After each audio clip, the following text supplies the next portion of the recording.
Recording in progress.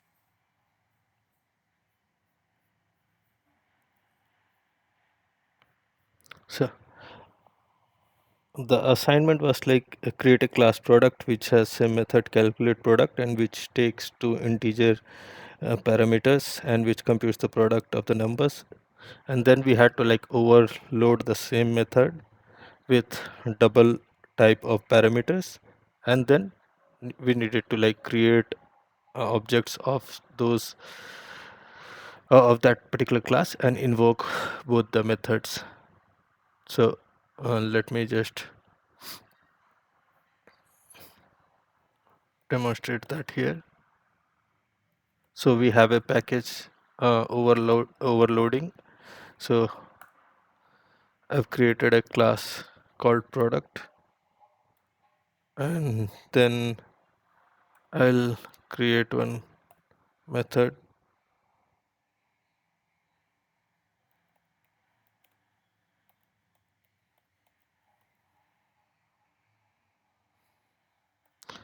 calculate product,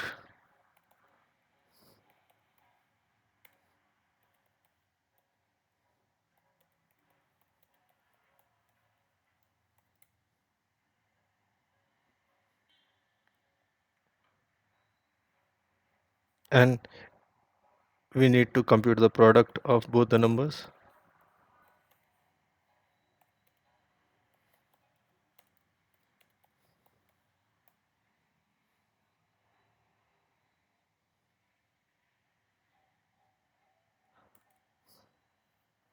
Let's print this product as well.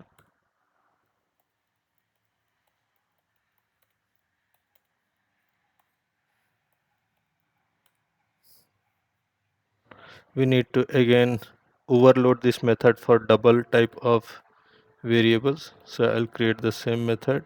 See, now we are getting an error, right? Why we are getting an error? Because the signature of the method is similar to what has already been defined. So we need to either increase the number of parameters in the second method, or we need to change the data type of the methods. So that is what method overloading is.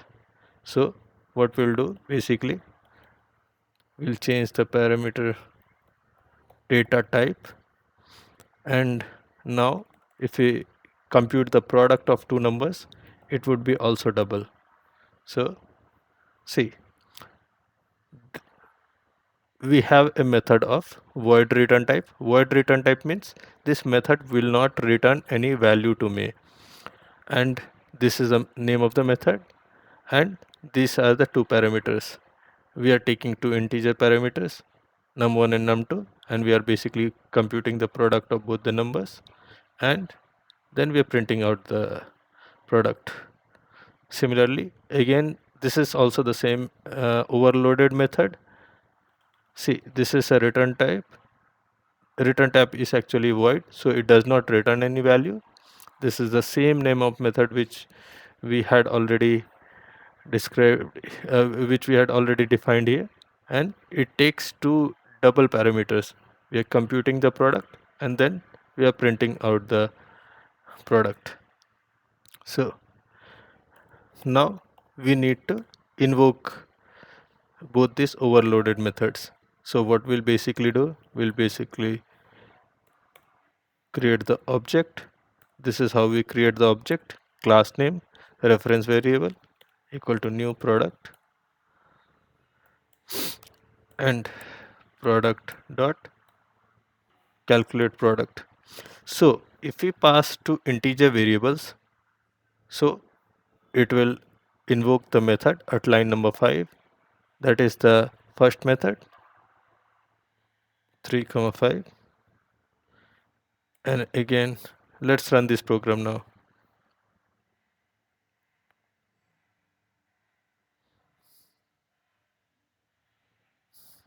You can see that the product is equal to 15. So it actually called this particular method, the first method. Now we are passing to double variables, 4.5, 2.0. Let's run the program again. So it invoked the second method, which had two double parameters. So Java compiler actually identifies based on the type of product, based upon the data type of the parameters, like which method needs to be invoked or the number of parameters. So this was the assignment which we had to do, and these are called overloaded methods. Both these methods are called overloaded methods. So this is basically in application, in real time application, you might see that sometimes you need to perform the same type of operation but for different data sets. Suppose some of the data sets are like integer, some of the data sets are basically double or float. So in such scenarios, you would need this kind of application of method overloading. This was like straightforward. We'll go ahead with the next assignment. So the next assignment was basically on constructors. So try to like understand constructor. This is a very important topic, and going forward everywhere there will be like application of constructors, and I'm teaching you constructors again. It means I'd already demonstrated this demo last time, but again I would uh, create one more class and just demonstrate how basically constructor works, such that means you get hold of it. This is a very important topic. If at all you had not tried out the last class assignment, kindly go through all the demos and try to like practice as much as possible. So the assignment was basically we needed to create a class named player. Great, I'm wrong. Yes, who is this? Yeah, and Yeah. yeah, play. I have a question from the method. We have two web metrics for intent so Okay, so calculate products okay, so your voice is breaking. Yeah. or really okay. Let me. What? Now is now it's good. Uh, Are you hear me? yeah, I can hear you. Yeah, yeah. Please go ahead. Yeah. My question is from the method. Why you don't understand? Okay, do just one second. Okay, so I think Master Rasha. Can you? can you please mute yourself, someone? I'm scared. Okay. I think Master Rasha. Hey, Masresa, can you mute yourself? Sorry. Okay. Yeah. Yeah. Guess so. Please go ahead. Yeah. Yeah, my question from method word method. Yeah. Yeah. We created in the class before main method. So is there any difference we created after main method, or it must be inside in class? This two void methods. So, sorry. We created this outside the main method. That is what you're asking? Yeah, this is created inside the class. Yeah. Yeah. So can we Inside. create it? Yeah, can we create it inside main method, or what is the difference between created inside the class and outside for the main method? Yeah. So see, any method that will basically create will be created inside the class and not within the method. See, this is our first method, right? This is the second method. This is the overloaded method. See, main is also a kind of method. This is main is also a method itself, but this method has special meaning to the Java compiler. Because why? Because see, what is the difference between these methods? There is some difference. In this method, to to call this method, we basically needed to create a object of the class, and using the reference variable dot method name, we are basically calling the methods, these methods, right? But see, this main method, public static void main, this main method, right? We are not, we don't need to basically create any object in Java to call this method. So that is why this main method is special, and we don't need to basically create a object of the class to invoke this method. This is also a method. This will be within class. This is another method. This will be within class. We won't be creating this method inside the main method. But yeah, definitely we can call this method. We can call this calculate product method within this main method. And how we basically calculate, how we basically call this method is using the reference variable of the object created. Got it, Gasa? Yeah, but if we try to void method inside main method, it will be work. Yeah, it will be work fine. Sorry. Even even can we try for void method inside main method? It will be work. No, it won't Is work. it work? No, no. Oh, No, you don't create the methods like this. Inside main method, I'll show you like inside main method. See, now these are like non-static methods, or this is also called non-static methods. So non-static methods, when I say like non-static methods, right? See, there's some difference between static methods and non-static methods. Static methods I will cover in some time, but the difference is static methods have a static keyword in before their return type. We don't have any static keyword here, right? So basically this is a non-static method. So to call a non-static method, we will always create a object, and basically then we'll, using this reference variable, will invoke the method. And I will teach you how to create static methods, and for static methods we'll see some difference. We will not require this object, we will not basically require the object to call the static methods. I'll teach you why in some time, but this is the difference. So you can basically invoke this uh, non-static methods using the reference variable. Got it? uh, okay. So that means the dynamic or it is not. what is dynamic? So where said non-static the void method is, so that means dynamic or what? You mean to say like this main method is dynamic? I don't know. The meaning of non-static shows that means the dynamic. No, I'm not clearly getting your question. Even for my understanding now, you said for the above non-static, yeah, non-static method is. So non-static method is the meaning of to void method is the value is dynamic or what?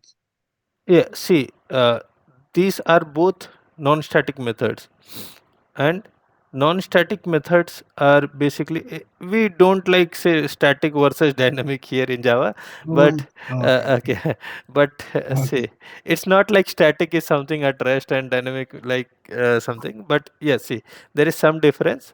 Like this is a non-static method. Understand that non-static method is a method which does not have any static keyword in the method signature. So in the method definition you do not see anything static. So see, here this method has a static keyword, right? Similarly for static methods you will have the static keyword. So that is it. And there are special cases where we basically use static methods, Thank you. and there are special cases where we basically use this non-static method. So I'll teach you when we'll basically go for static methods and where to like basically use like static methods. Okay. Okay, TJ was asking, can you please try this argument 2.2? Okay, I will try out 2.2 and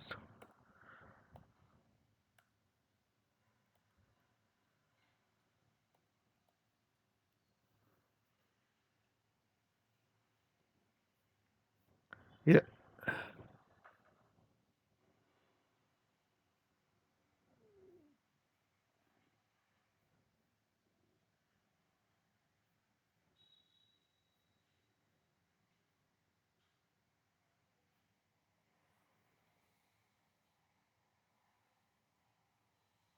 Okay. Uh,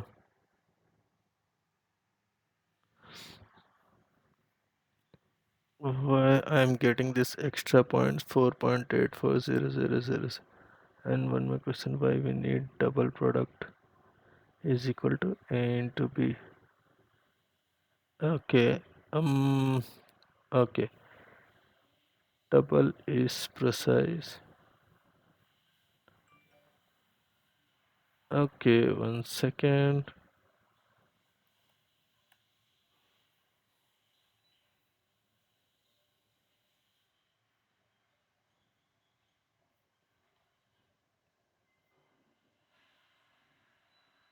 Okay, TJ, I'll get back to you why basically we are getting this one at the end.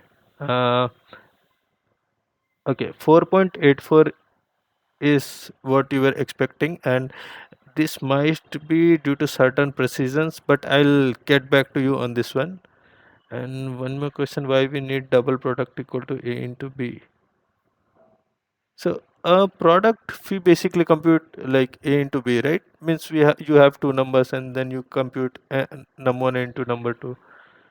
So there shouldn't be any issue, right? What is your question?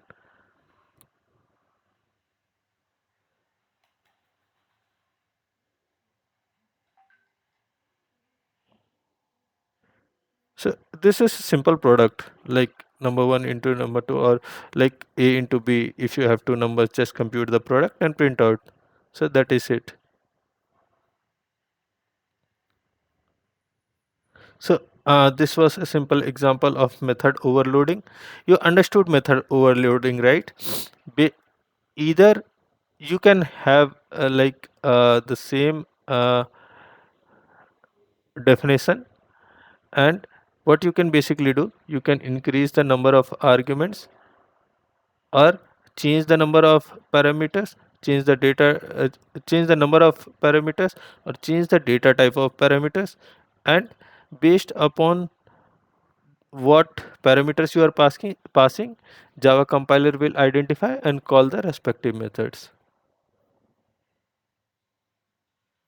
Okay, so we had like another assignment where we basically needed to create a class player which has some attributes like name, age, salary, and then we'll have to basically create a default and parameterized constructor to initialize the data members, and then we'll basically create some objects to call this.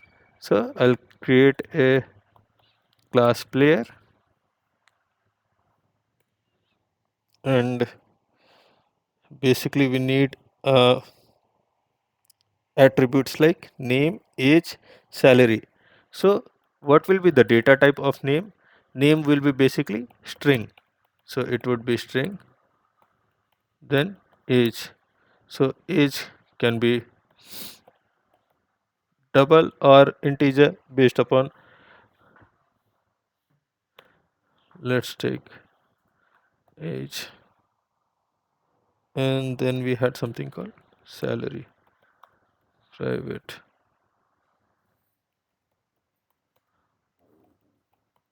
float, or double you can take for salary. See, we had studied about this private public default and private public default and protected access specifiers in the last class. See, for the security purposes we will basically keep this variables scope as private, because as of now I don't want these variables to be directly exposed to other class. I had taught you in the last class about access modifiers in great detail. I had shown you like demos for all the four access specifiers. Anyone who has like missed last class, kindly go and see the YouTube recording, so you can like get hold of this, like why basically we use private, protected, default or public. So in this case we are creating a class player, and as of now I don't want these attributes to be exposed directly to other classes. I want this to be used only in this class. So in that case, what basically we which access modifier should we use? We should basically use private. So also, like going forward, when you create the projects, generally what you will do, you will create most of the variables as private most of the times. And if you want to like expose this, you will see like how we basically create getters and setters. So we'll create one constructor now, and we'll create first one default constructor. We'll provide the keyword public, we'll provide the access modifier public, and then the class name. And default constructor does not take any argument. This is default constructor. This does not take any, no arguments.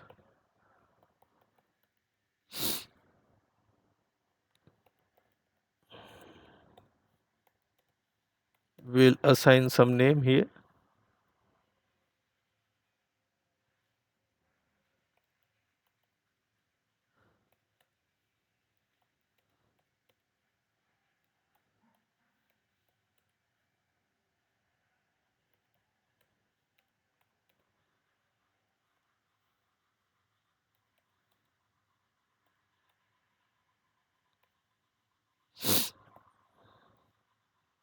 See, basically what we are doing, we are initializing the data members or initializing the instance variables. So I'll repeat. So when I say these things, say these terms next time, you should basically understand these are basically instance variables or non-static variables. Whatever is declared here at the class level, these are like instance variables or non-static variables. So or you can call them data members as well. So we are basically assigning values to the data members. Now there is another way. We will basically create parameterized constructor, and parameterized constructors are very useful. Why? Because you can create the objects and provide values at runtime. So that is why we basically create parameterized constructors. See, this is public player, and again, what is the difference between parameterized and default? This parameterized constructor will take arguments. This will take string name as argument.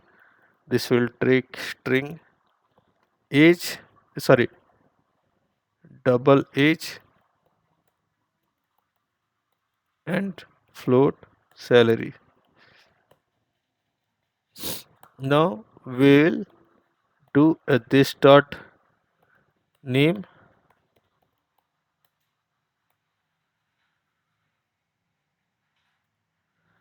this dot age, this dot salary.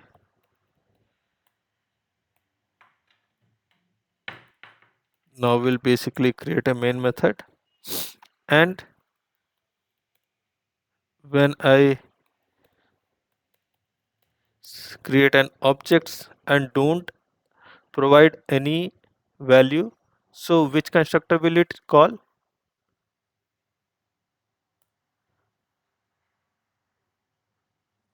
So this will basically call constructor 1. this is the constructor that will be getting called. So if I print out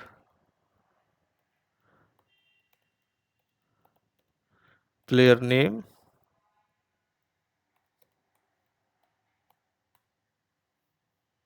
what you will basically get?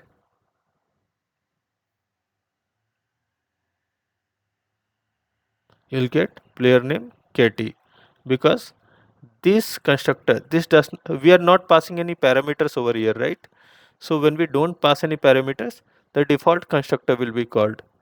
And what is the value that we provided? What is the value which we used for initialization of the instance variable name?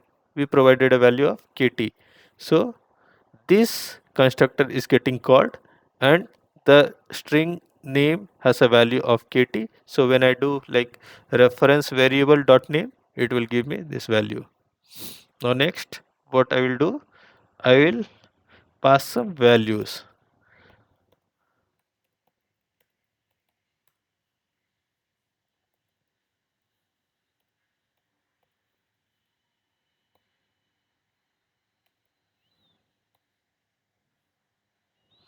I've taken down this topic again because this is like very important and I'm saying you this repeatedly. So try to like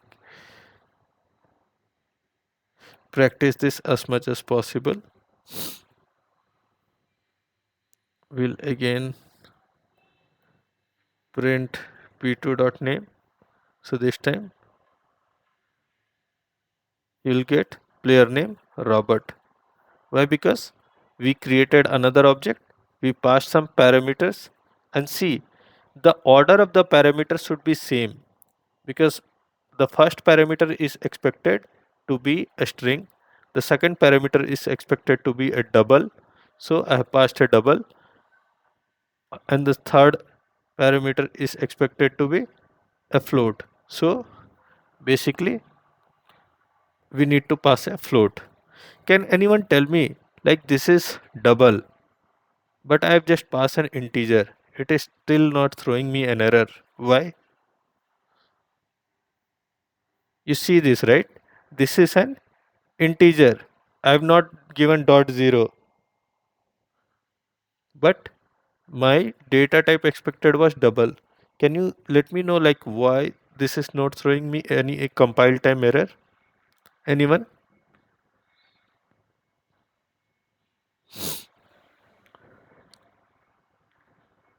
Okay, I mean, I think the same, right? sorry. I mean, both of, I mean, int and No, the first age is 20.5. So No, no, this 55 is an integer, right? And integer. and But you write it down, right? yeah, I was expecting to pass a double. Still, when I pass an integer, it's not throwing an error. Why? Yeah, because double you can take to both of, I mean, point and integers. Yeah, that is correct. Like when we assign something like double, we can initialize integer. But if this was like integer, if this was integer, and if we had like passed double, that would be throwing an error. We had already seen this while we were studying data types, right? Implicit conversions, explicit conversions, typecasting, those things, right? Remember those days when you studied data types, those typecasting and which promotion of data types, demotion of data types, those slides, right? So that is why a double can basically take any integer value. There's no issue about that. Got it? Yeah, right. Yeah. Okay. So this is fine.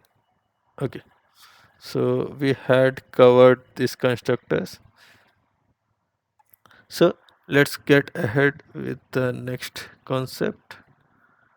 Let me see what was the next thing.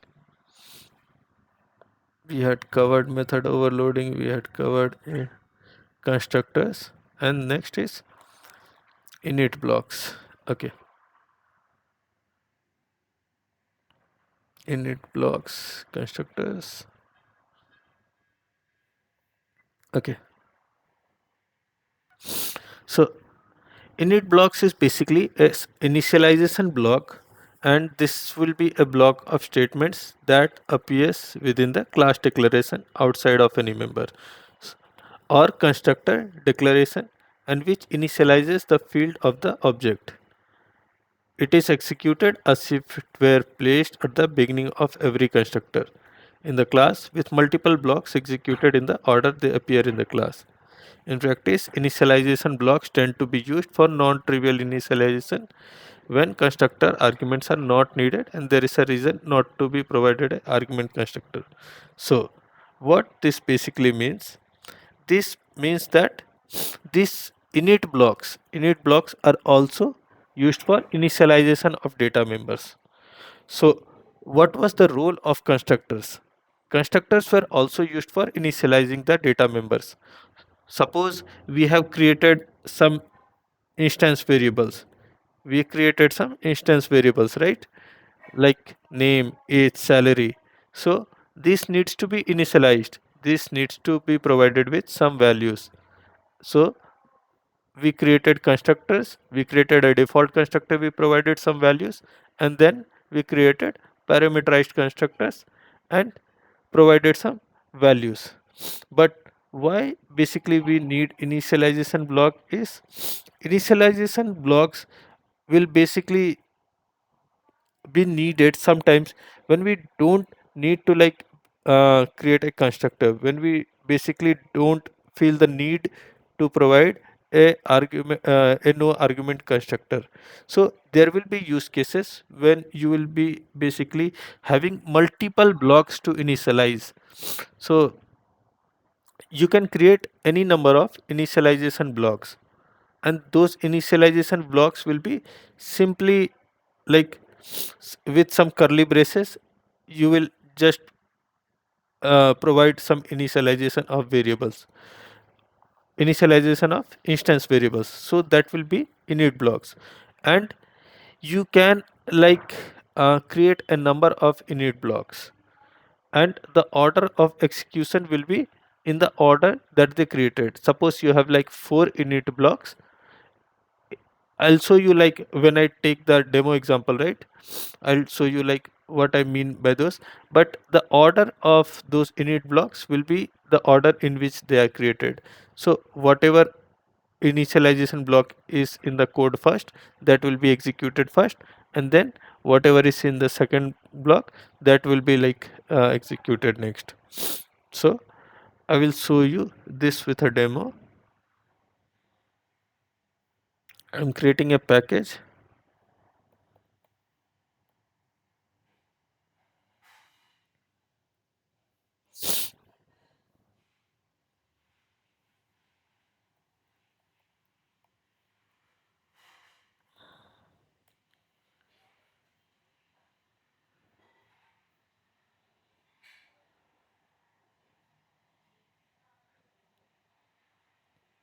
Okay, so let's go ahead and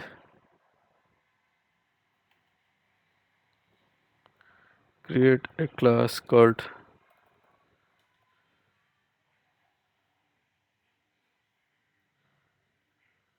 student.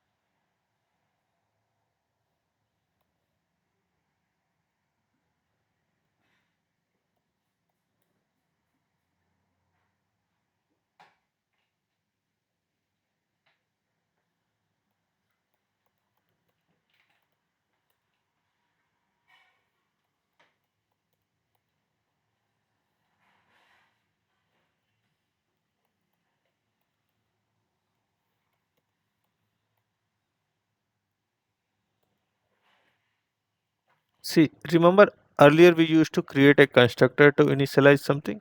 Now what we'll basically do, we'll just write a pair of curly braces. This is just a pair of curly braces, there is nothing. See what it's basically, this is giving me some suggestion, the editor is giving me some suggestion, like class initializer may be static. So what we'll basically do, so what this means is, this is a static initializer. So since we are creating a init block here, means in the class, this will be a static initializer. So this is a static variable. So a static variable can be accessed by any methods, like any type of methods. It can be accessed by like non-static methods or static methods. But what we basically want to do, we want to access this, we want to like initialize this id num now. So let's go ahead, initialize this with the value of next id, or we can do a next id plus plus. And next thing what we basically want, the next whatever is like remaining, the remaining parameters, we let's go ahead and initialize using the constructors. So that can be also done. String name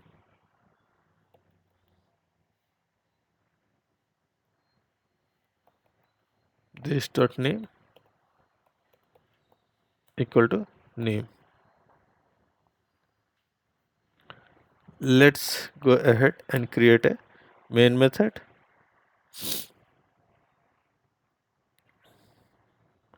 Let's create a object of this class. See, when I created an object of this class, do you see any error? What this error is basically saying, it is expecting one argument, but I have not provided that argument as of now. So what I will basically do, I will provide an argument here. What argument is it expecting? It is expecting a string. When I say like student equal to new student and provides a value, so this will basically go ahead and call this. Let me go ahead and print.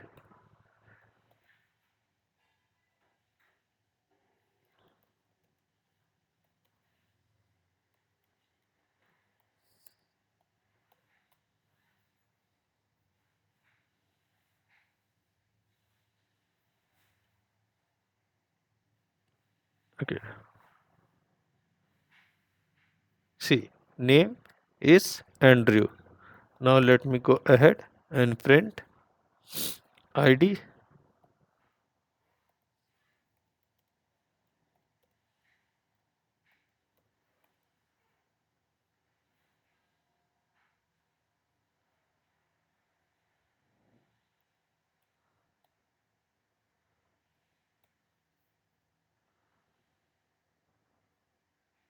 See, this is,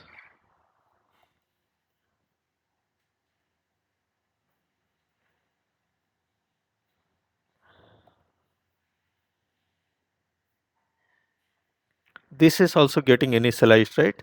So this is init block initialization,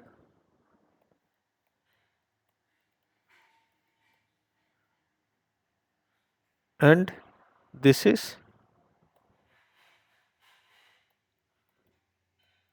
constructor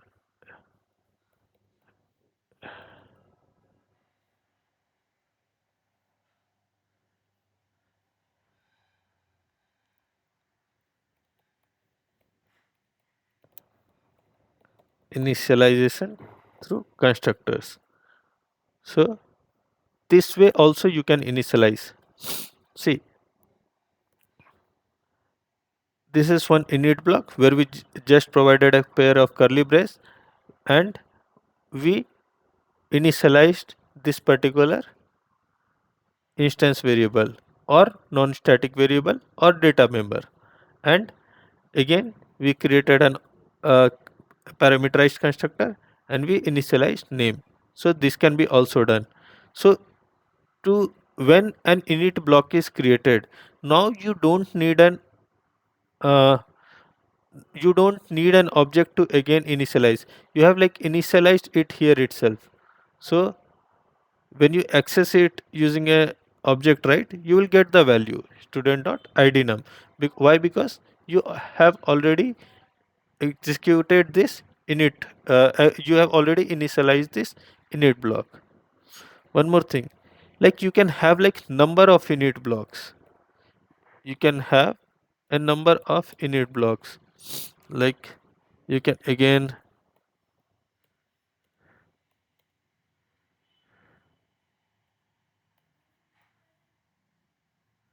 initialize something like this.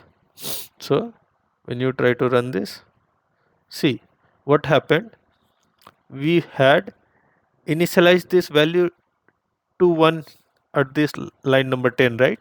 But again in this init block, what happened, I initialized it again to some other value like 85. So what happens, the value which was already with id num, that got overwritten at line number 14. So say next id plus 10. So what is the expected output for id num? Initially it was 1, right? So now plus 10. So that will give me a value of 11. So Yeah, so you can have like number of init blocks. You can again have something like this.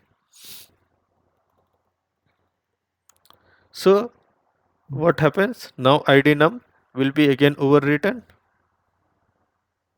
mm. Okay, one second. So, mhm, Okay, id num is a static. Okay, one second.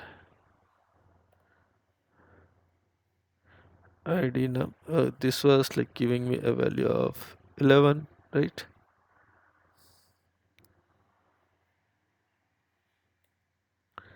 Let me create another init block. Let me create another variable. Uh, long marks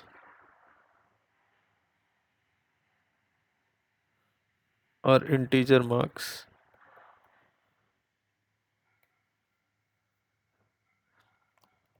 Assign it a value of like 10.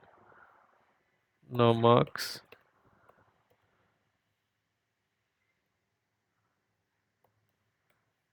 marks plus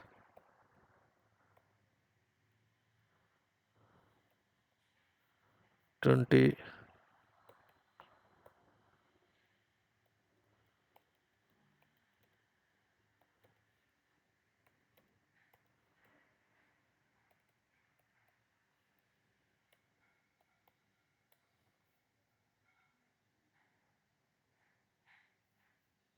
Okay, I have some syntax error.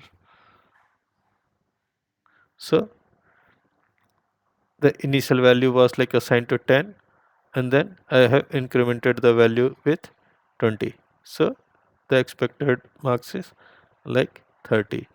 So you can like have number of init blocks. So the order of execution will be, first this will be executed, then this will be executed, then this will be executed. And init blocks, one more thing, like init blocks are executed before the constructor. Before the constructor, like even before the object creation, these are like executed. And then what we saw, there was this way of initialization we had already seen. This was like through parameterized constructor. So when we basically call this class using one parameter, so this parameterized constructor is called. So this is how we can basically use init blocks and parameterized constructor for initialization. Got it? Next, we'll see what is basically static methods and fields. Anyone has any doubts in this one? In the top, 11 is override, right? So all assign out to Kira. 11 and 30, right? At line 11, Yeah, printed the ID 11, right? we printed This the ID. ID. We printed the ID here, right? Yeah, on the top is 10 plus 1. Yeah, this is like next ID 10 plus 1. So this is But 11. yeah, but it's override. It almost override, but only expected only 30 mark. No, next ID was like initialized with a value of 1, right? So 1 plus 10 is 11, right? We initialized it with a value of 1. So 1, this is 1 plus 10 is 11. Okay, for mark is 10. Okay. Yeah. Initially I had like put it at 0, that is why you might have been confused. So this is like 1 and then I added plus 10. So 1 plus 10 is 11. Okay. When we can modify static next ID. Okay, we are going to teacher, we are going to see the application of static now. So I'll cover those things now. So this was on init blocks. Now we'll see what is basically static fields and methods. We had seen this init blocks. Now we'll basically see what is static methods and fields. So a static member is created only once per class, irrespective of the number of objects of that class. So static, even if there are no objects created for the class, the static fields are created and are available. The static fields of a class are initialized before any static field in that class is used and before any method of that class, including the constructor, is run. So see, when I say anything like static, when I say something like static, you have to understand that static is something related to a class. Static, when I say something like static, you have to understand that it is at class level. Static means something at class level, and you don't have to basically create an object to access a static method or a static variable. So static means at class level. When I create any static variable at the class level, it will be basically available to all the static methods and all the non-static methods. Got it? See, similarly, a static method of a class can be called even without an object of the class being created. This is what I was saying, right? You don't basically need an object to call a static method. A static method can access only the static members of the class. So, what will happen when you create a static method? In that static method, you can only access the static variables. So if you try to access any non-static variables, you will basically get compile time error. I will show you those things in the demo. Similarly, a static block is implicitly invoked as soon as class is loaded and before object instantiation. So what this means is when any class is loaded, even before any object creation, whatever values you have, whatever variables you have with static keyword, those will be initialized and those will be available to you. Even if you don't create an object, those static fields will be available to you. So why? Because that is at class level. So such a block is useful to perform necessary initializations of static members like static methods. Static blocks can also refer to static things only. Observe the following example. Static blocks are not for trivial initializations. If we want the array be initialized with prime numbers and not mere zeros, static block is at our help. See what happens sometimes in when you go for like real-time projects, you will need to use the static variables. Suppose you are like creating some constant values which you don't want them to be changed throughout the class. Means you want to basically make the same value available throughout the class. So at that time what you do, you use the static keyword, and also with static keyword you use something called final. You use static and then final as well, but I'm not talking about final. But when you create some variable a static in the class, that will be like available to you through the entire class. So that is the application of static. So let's see this example. What is basically, we have a bank account class, and then we have something as account number. So see, account number, ACC number, this is not static, right?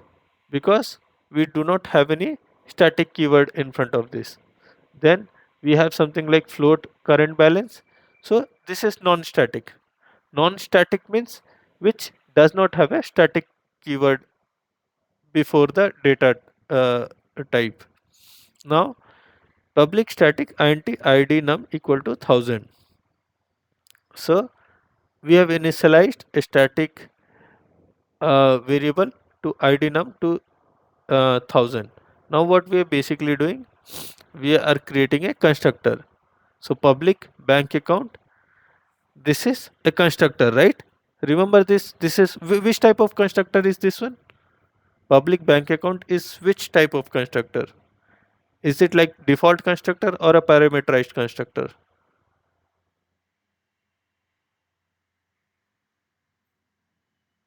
Anyone?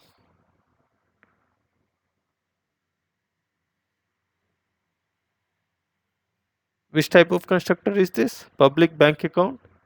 We are not passing any parameters. So which type of constructor is this?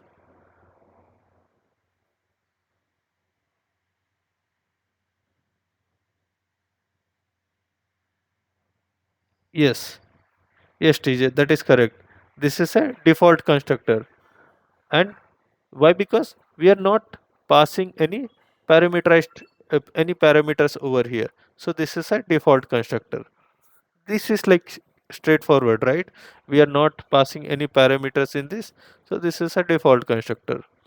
So see what basically we are doing over here is like this account number. We are basically initializing account number equal to id num plus plus. So id num is 1000 and we are initializing account number with 1000 and then incrementing this id num and current balance equal to 100.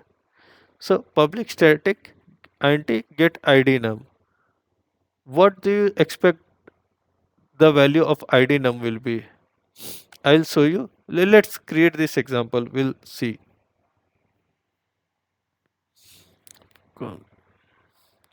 I'll create another package.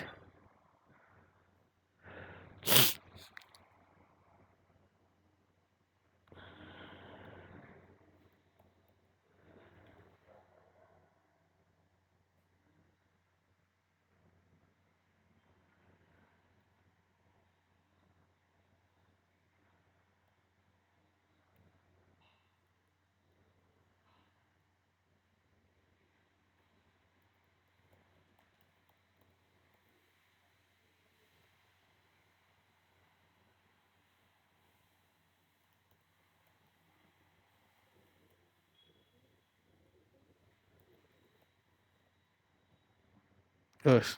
Since static is a Java keyword, if I use it, it will throw me an error. Okay. Okay. Let me see if it is.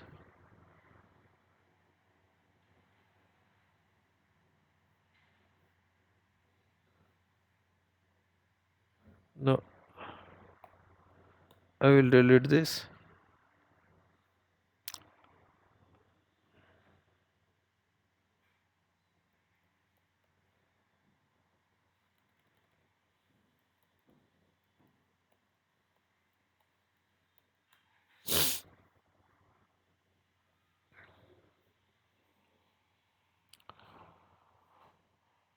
Okay, I'm I'll create the same bank account class now. So I'm creating a variable like account number. Now I have something like current balance,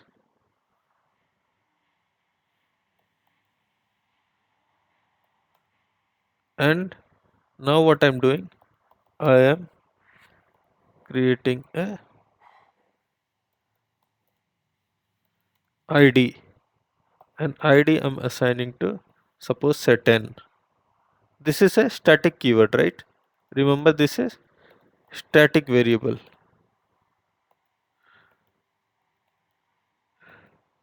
Now what I'll do, see, I've shown you like we can create a default constructor, right? There's another way. The editor provides you some help which you can do. When you right click, right, and then you see this generate option. When you go on generate, and when you see this constructor, right, okay, this will help me to like create a parameterized constructor. But let's say I'm just clicking on OK. So this created a parameterized constructor for me. You saw, right, what I basically did? Right click here, generate. If you want to like generate a constructor with both the parameters, right, select both this and click OK. This generates this block of code for you. This editor will basically generate it for you. As of now I was like writing it down. Why? Because that helps you to like understand. But when you create like real-time projects, so you can basically go ahead and create it like this, because it auto generates this for you. So as of now, I suppose I don't need this parameterized constructor. I just need a default constructor. So I am removing this parameters and all. So let's say I am taking this account number, and what basically I'm doing, I am printing out this. I am creating another method, public static, and the data type that I want to return is basically integer. So what I will basically do, get ID and return ID. I'll do this. See, this is a static method. This is a static method. This is the name of the method. This is the return type. And before the return type, you will have a static keyword. So this is a static method. Static method. What I'm basically writing, return ID. Okay, one more thing. Let me try to use what I'll basically do. I will try to use this account number variable and write down 100. See, this is throwing me error, right? Why? Because this is the error. Non-static field account number cannot be referenced from a static context. See, this method is static. In a static method, you can only access static variables. You cannot access non-static variables. But in a non-static method, you can freely access any static methods or non-static methods. Suppose, say I create another method, public void print, and I try to like access. I want to basically print ID, so I can print ID. I want to print account number. I want to print account number, so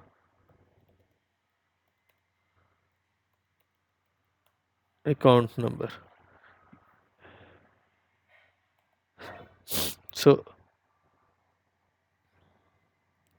one thing is to, this is a point to note, static methods can only call static variables or methods,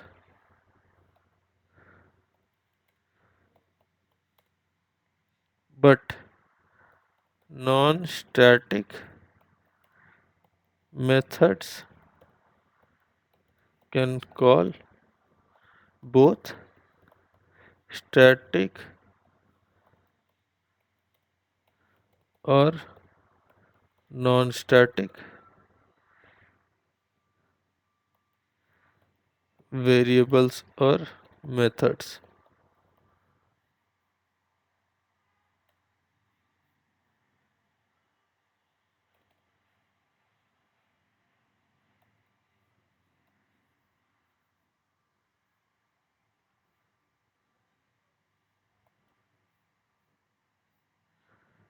This point is very important. Sometimes you might be asked in an interview, and there might be some code snippet given where they might test your knowledge that whether this can be accessed. Some objective type questions might be asked where they will basically provide you a static method, and they will try to like access some instance variable like a non-static variable, and they will try to see if you are able to find out whether you will be like given four options like this syntax is correct, this will be able to be accessed, or you will get some compile time error. So such options you will be basically given. So you will have to basically understand that static fields can be accessed from any non-static context as well, but in a static method means the static variables can be accessed from non-static methods as well and static methods as well, but these instance variables or non-static variables, these need to be accessed only through a non-static method. These cannot be accessed through a static method. Got it? Why? Because these can be accessed when we create the object of the class, and using that particular reference variable we should be able to call this. But this static keyword, this can be accessed with the class name as well. Okay, what we'll do next is we'll create, okay, we'll create a main method.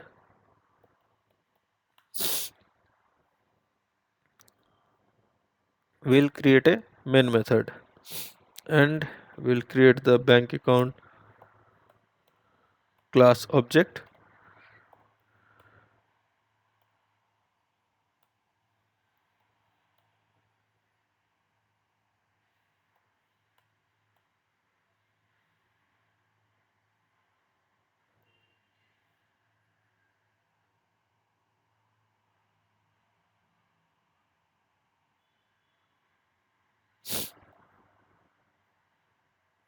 Okay,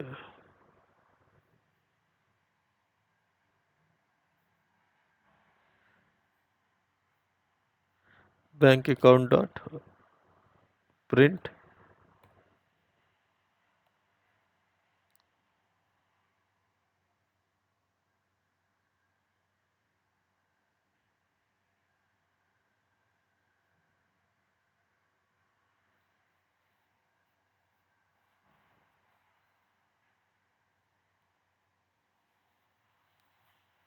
Okay, I'm getting some make print return boolean.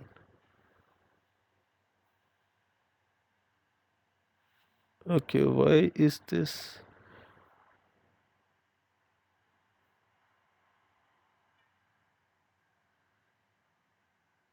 Okay, got it. Sorry, my bad. Bank account dot print.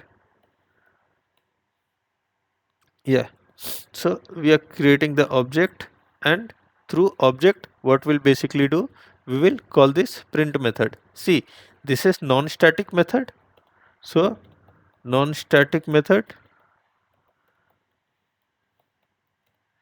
called through object creation. Now what I told you, when we think of static, when we talk anything about static, right, what you basically need to understand is static is something related to a class, and whatever is related to a class can be accessed with the help of the class name. So let me try to show you one thing. I'm using bank account dot get id. Why I'm able to access this get id is, see, bank account is the class name and get id.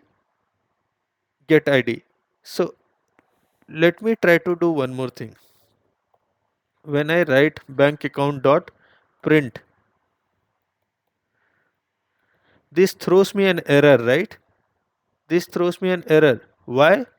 This is a this is a non-static method, and a non-static method will be called only through object creation. So this is throwing me error. But this is a static method. Get id is a static method, right? See, there is some static modifier here. So it can be basically called with the help of the class name itself. So static method does not require objects to call, does not require objects, does not require object creation. It can be accessed by class name.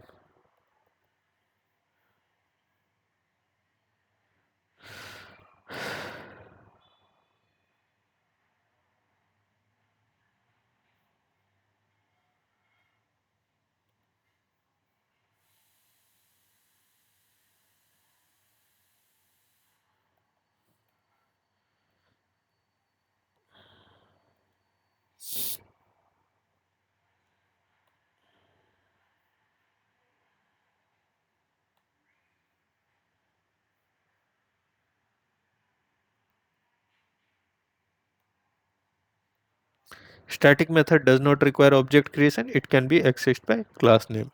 So we are able to access this one. Okay, one more thing. Our static variable's initial value was 10. Now when we basically print, what is the value do you expect? Can you tell me why this printed 11 and not 10?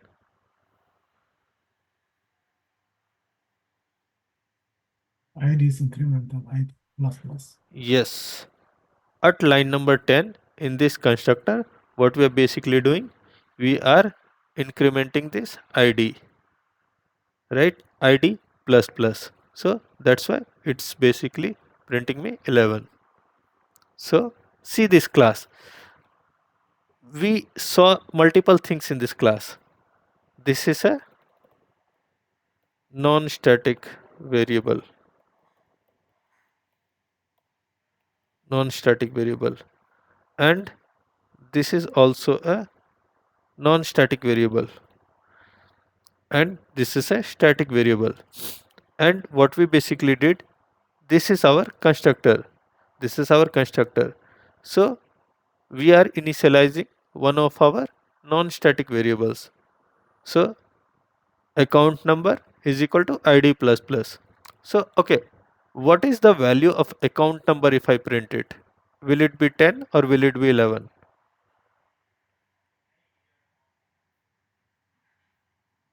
I think 10. Yes, 10. Why? Because first there is some difference, right? When we do plus plus id and when we do id plus plus, what happens? When we do id plus plus, this value is first assigned, the initial value 10 gets assigned to this account number, and then the value of id becomes from 10 to 11. But if I do something like this, let me comment out the previous thing. Now what will be the value of account number? I guess the same thing doesn't change. No, this is not the No. same thing. This is not the same thing. See the now you will see the difference. I'm running it. Mhm. Account number is 11, right? I think Yeah. I've taught you this while I was teaching you operators. What happens? See, when I do plus plus id, when I do plus plus id first gets incremented to 11 and then it is assigned to account number, right? But when I do id plus plus, so see, this plus plus means plus plus after the variable means that this will be first assignment will take place. The value of id was 10, this will get assigned to this account number and then this will be incremented.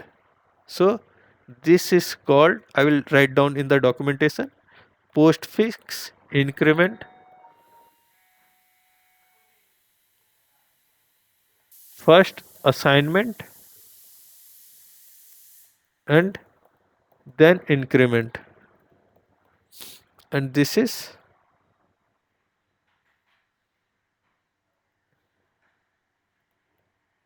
prefix increment. Prefix increment, first is increment and then assignment. Is this clear?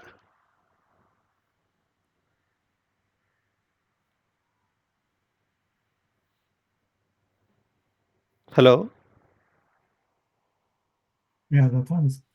Yeah. So see, we have two non-static variables and we have one static variable, and then what I've basically done, I've created a default constructor. In this default constructor I'm basically initializing one of our non-static variables. So id plus plus will basically assign a value of 10 and then id gets incremented from 10 to 11. And when I do this public static get anti get id, what I'm basically trying to do, I'm trying to return the value of id. So id was initially 10. Here we basically went ahead and incremented, means id plus plus was incremented, means postfix incremented. So at this point the value after increment will be printed. So we have like another non-static method. So what we are basically doing, this non-static method, we are able to call all the variables. Like a non-static method can basically call a static variable as well as a non-static variable. See, id was static, right? And account number was non-static. So both are accessible in non-static methods. This is a non-static method.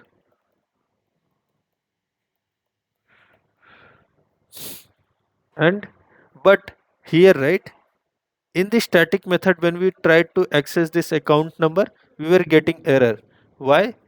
A static method cannot access non-static method. Account number is non-static and this method is static, so that was like giving me compile time error. And now let's come to this main method. We have created an object of the class bank account, and we had called this print method. So we will basically use an object to call non-static methods. And see, this get id method, this get id is a static method, so we can simply call it with the help of class name dot get id. We did not use this object reference to call these static methods. Also, one thing, we can use bank account dot id as well. Why we can access simply with the help of the class name? Because this is a static variable or static method. Static variable or static method can be accessed simply by the class name, but you cannot call a non-static method or a non-static variable using a class name. You need objects for that. So I will write down in the documentation.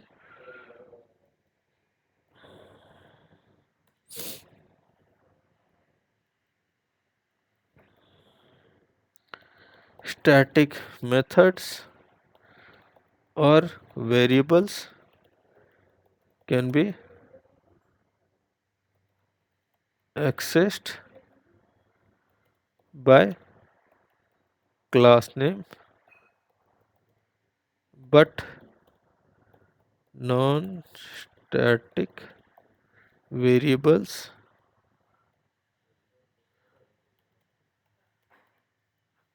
or methods require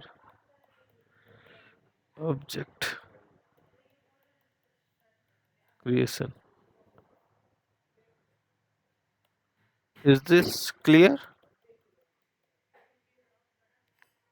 This class has like a lot of concepts. I have demonstrated a lot of concepts here. So if you feel like anything you have not understood, you can let me know now.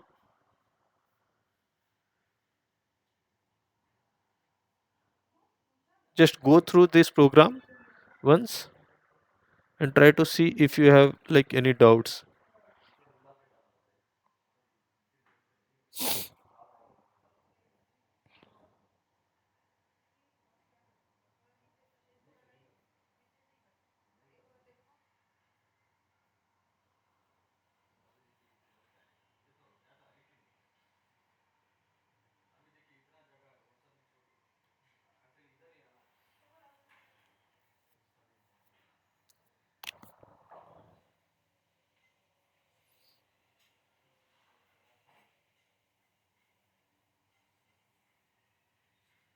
Okay.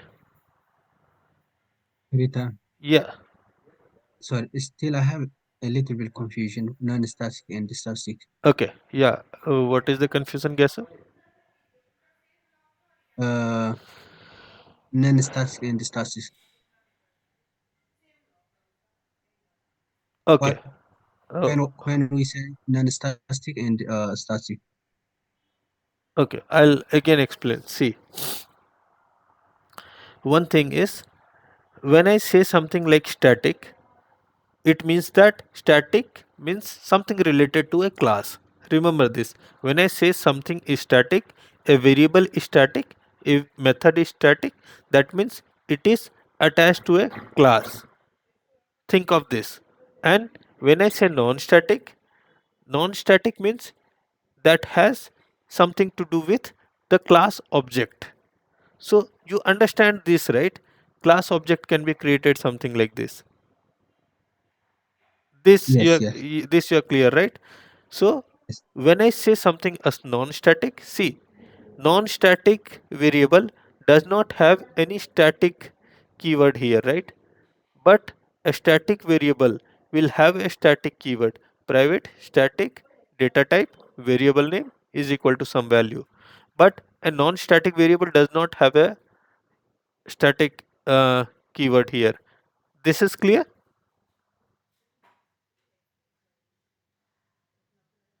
I guess Yeah. so. So based on Yeah, yeah. So when declare so based on the requirement, yeah, yes. yes. Based on the requirement, will basically declare. So static variables you might require sometimes, that your variable is available to you throughout the class.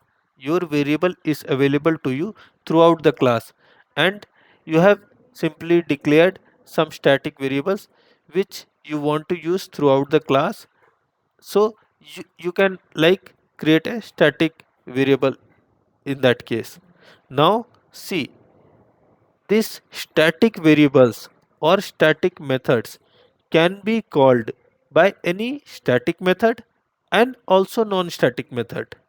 But when I have a non-static variable or a non-static method, this is non-static variable, right? And this is like non-static methods. This must be definitely called using the object only. This is the object reference. Only through this object reference we will be able to call this non-static variable, no, sorry, non-static method. Or when I go for bank account dot see account number, right? This can also be accessed only through the, means this is like, I can just put it in a print statement.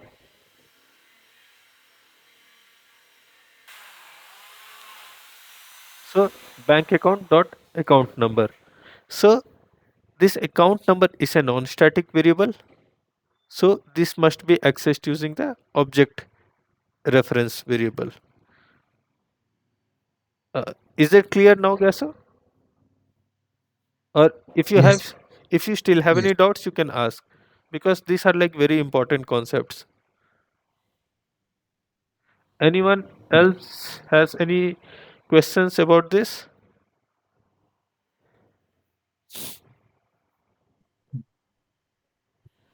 Okay. So we have covered static methods and fields.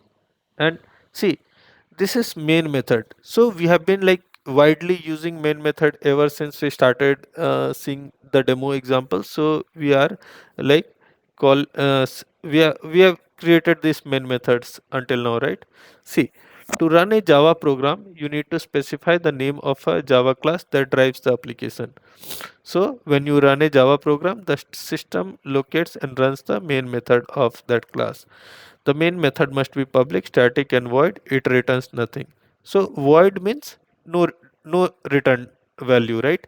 Void means empty return value or no return value, and must accept an argument of type string.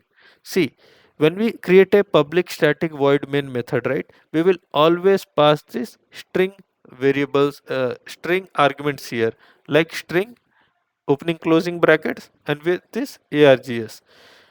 What? Why? Because JVM or the JVM, Java Virtual Machine, this basically recognizes that this public static void main, if you have this exact signature, then the JVM recognizes thus that this method does not require any object creation or anything.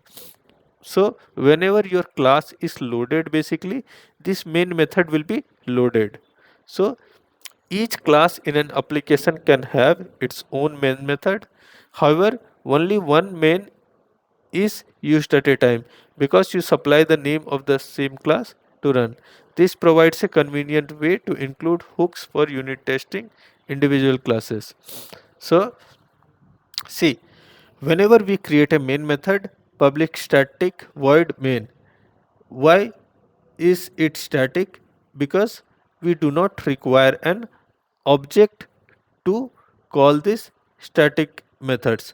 And whenever we provide this signature public static void main with the string arguments, the JVM or Java virtual machine basically recognizes that this is a special main method, and this will not require any object to call this method, and it can be simply this method, static method, will be loaded on class loading. So when you like run your class, you don't need to basically call this main method. So this main method is special.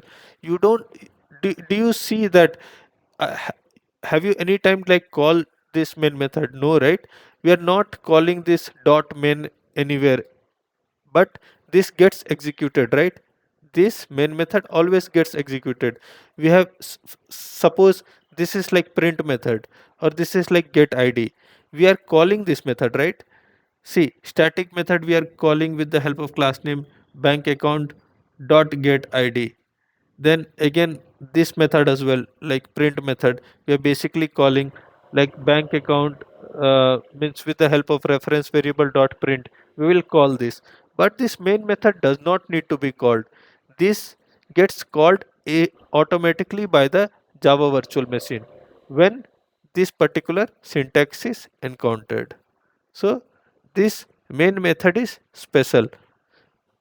Upon class loading, this method gets called automatically. So this has some applications as well. So basically you can use some kind of like in unit testing, right? Sometimes this is helpful. Means when you have a lot of project and you want to just test it out something, you can just test it out in the main method. Means we'll see those things when we create the projects, but this is about main method. Then we had seen like init blocks, right? We had seen init blocks, like this was init blocks. We were basically initializing the variables, where we were basically initializing variables. Now there is static initialization blocks.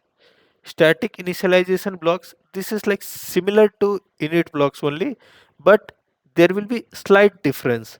So static initialization block is much like non-initialization block, except it is declared static, can only refer to static members of the class. For example, creating a static array and initializing its elements sometimes must be done with executable statements. And the static members are also executed when the class is loaded. With this guarantee, our static block in the example is assured that our non-primes array is already created before the initialization code block executes. Okay, so let's see this example. We have a class primes, right? We have a class primes. So we know this concept now, that when we talk about anything like static method or static variable, right? So in a static method, only the static variables can be accessed. In a static method, only the static variables can be accessed. So similarly, in a static initialization block, mainly you will always use static variables only, or any static arrays that you have, or static variables.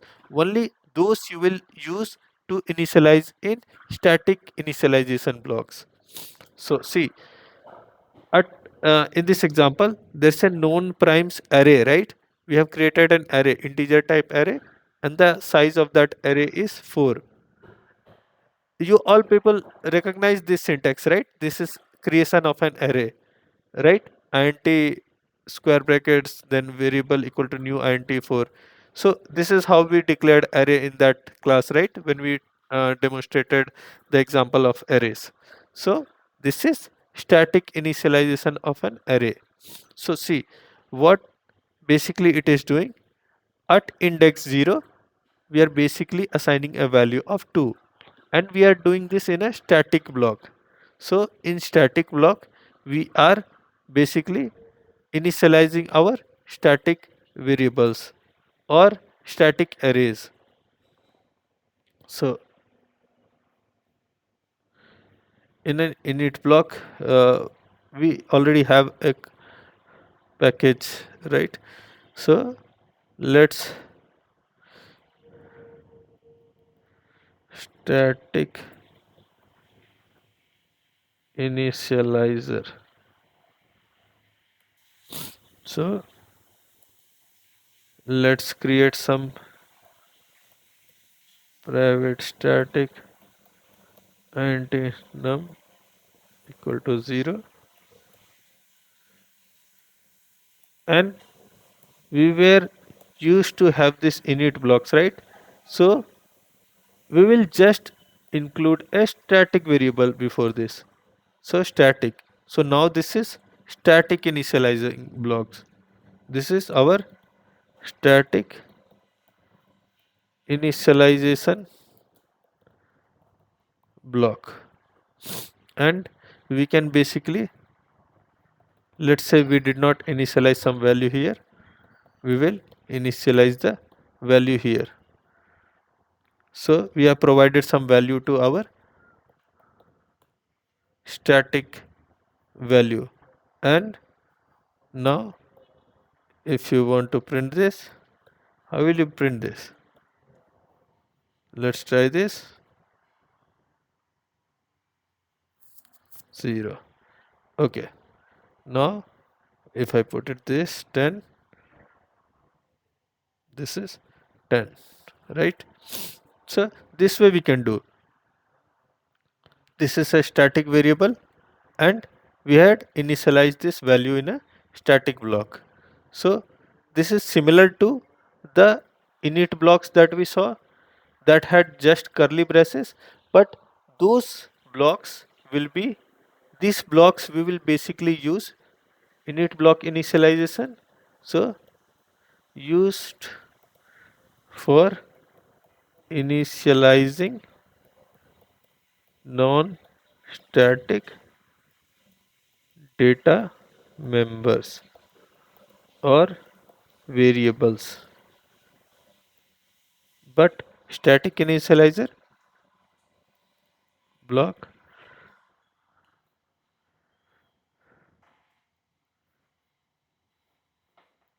used for initializing static data members or variables. So this is about the static initialization block. There is, when we basically use static initialization block, when we basically use non-static initialization block. Static initialization block is used for initializing static variables. Non-static initialization block is used for initializing non-static variables. And also, like static, these blocks, if I create some constructor in this class, suppose I create some constructor in this class,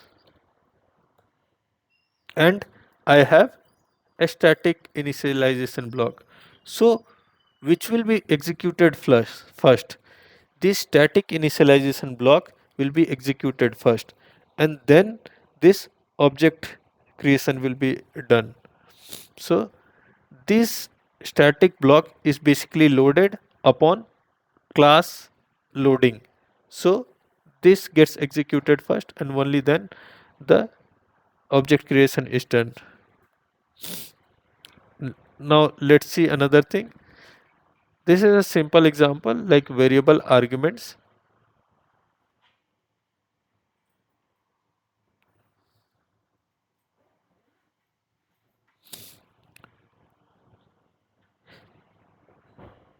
Are you okay like if I extend the class with another 10-15 minutes, or is it like too late for you?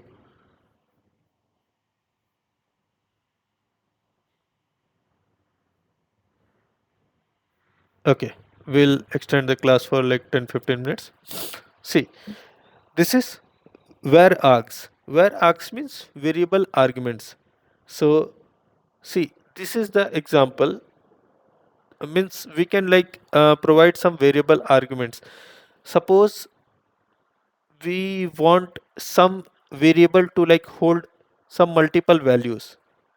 When I say this, what I mean is like when I write this syntax int dot dot dot x, so that means that expects from 0 to as many integers as parameters. So that is like providing variable number of arguments.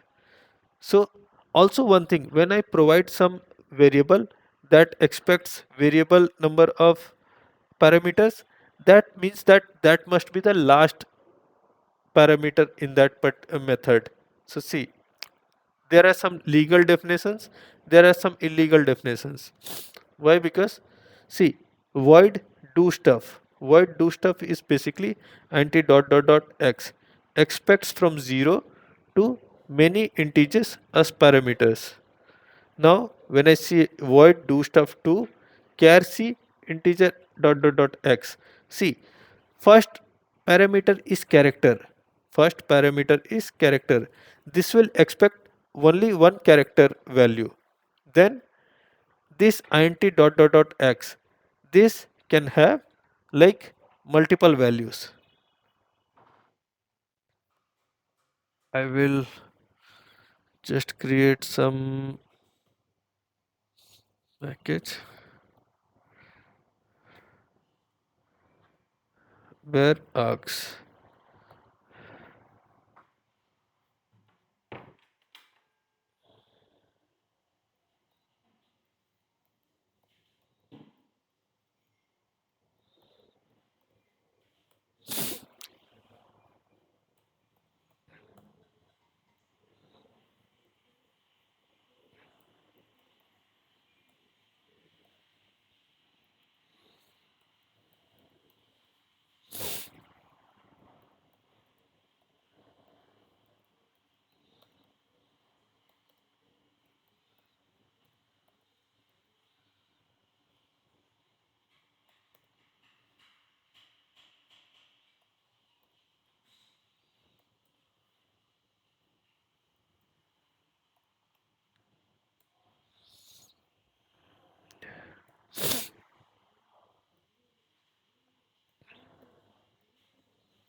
So I've created one print method where I am taking one character as a parameter and I am taking this variable argument.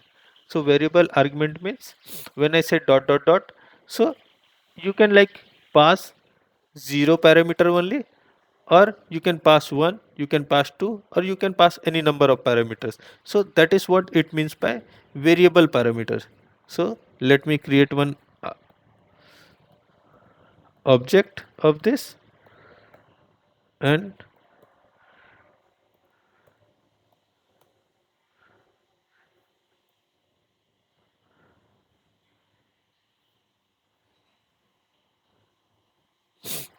let me copy this here.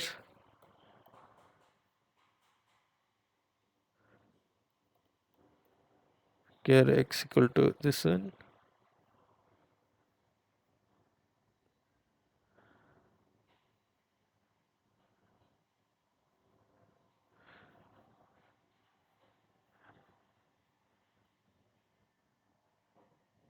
Okay, one second.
So we are printing the value of character as a, and then we are printing the first index, means at 0th index whatever value we have stored.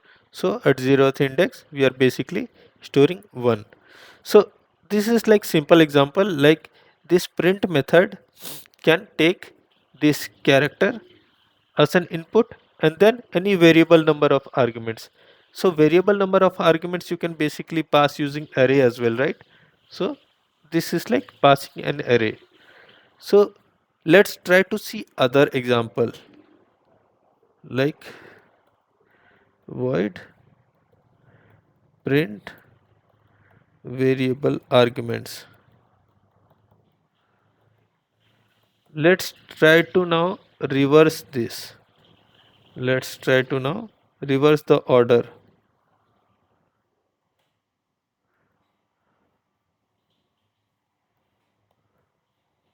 See, it started throwing error, right? Why it started throwing error? Because whatever variable number of arguments you have, that must be the last parameter in the list. Means this is like accepting variable number of arguments, right? So this must be the last parameter. If you provide it before the last parameter, this will like throw you an error. So error as variable argument parameter is not the last parameter. Got it? So this is illegal, this is wrong. So similarly, if you see this, right,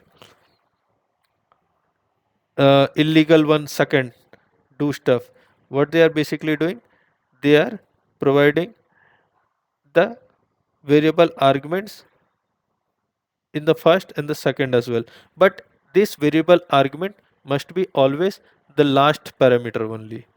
So this is that, means whenever you want to like create any variable argument, try to place that in the last parameter of the method. Any questions on this one?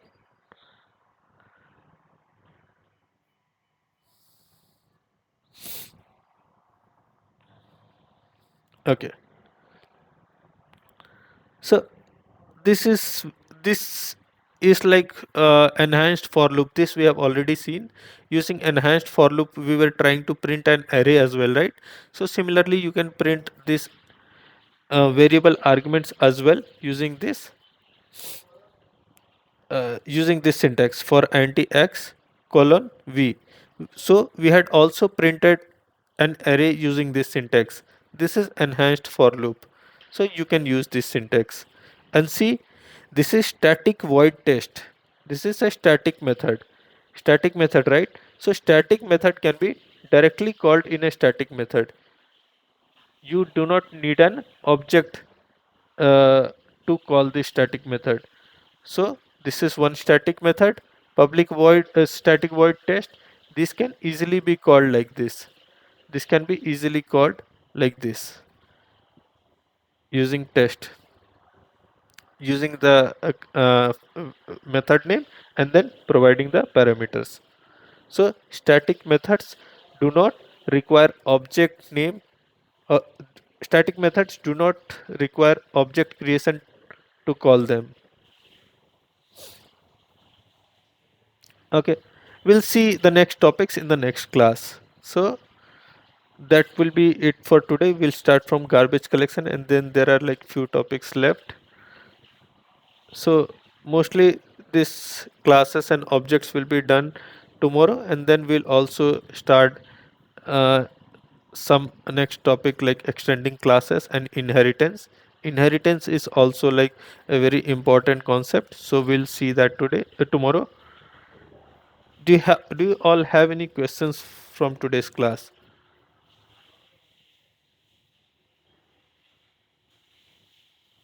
I see the agreement for that. Sorry, what? One of the agreement. Yeah, uh, scenario. you want to again Okay, visit? yeah, agreement. Uh, No, the other one. okay. No, because no, the other. I mean, you calling it. You want to see the editor? It's the scenario. Yes. Okay. Yeah, we're looking for the agreement. That's that's voice. The first one is synthetic, right? I mean the statics. The second one calling static. I mean the statistics, right? No, no. See, this method, right? Static is yeah. Okay, I can now call for the statics No, number no. directly. This method is not static, right? This Yeah. this method is a non-static method. So a non-static method always requires an object, right, to be called them. So we created the object of this class, and then using this reference, we are trying to call this print method. Mm, Now, okay. if I have a static method, see, static void test, I'm just using a print statement. Print, sorry, print hello world. So I do not require a object to call this method. I can simply, I can simply go ahead and And then statistic. just do something like this, and this will print it. See, see, Mhm. you are able to print this hello world, right? You did not need this reference variable to call a static method. Since this is a static method, this can be easily called in a static method. In a static method, you can simply go ahead and create another call another static methods. So that is straightforward. Why? Because static is something related to a class, and it is available to you in the entire class. So you can simply call something like this. This is also a static method, right? Public static void main. So this is also a static method. So you can simply go ahead and call this. If you have any variable as well, you can call this in static method here. But a static method cannot call your non-static Wait. variables. So Okay. Yeah, I got you. Yeah. Yeah. if I try to access this number here, number, I would get error. See, Okay. non-static field number cannot be referenced from a static context. So this will throw me error. Got it? Yeah, I got you. Static, non-static, these concepts are clear, right? Yeah, yeah, I got Yeah, it. these are And like important concepts. Okay. So we'll keep this class until this topic only. We'll start from garbage collection tomorrow, and we'll see inheritance and other topics as well. We'll have the class at the same time tomorrow as well. So whatever assignments or exercises I've given, try to like practice those things, because those are important. Those will like help you in understanding the concepts more clearly. You will have like hands-on practice as well, so that will be like very helpful and beneficial. Okay, yeah, I'll conclude the call for today. Thank you everyone.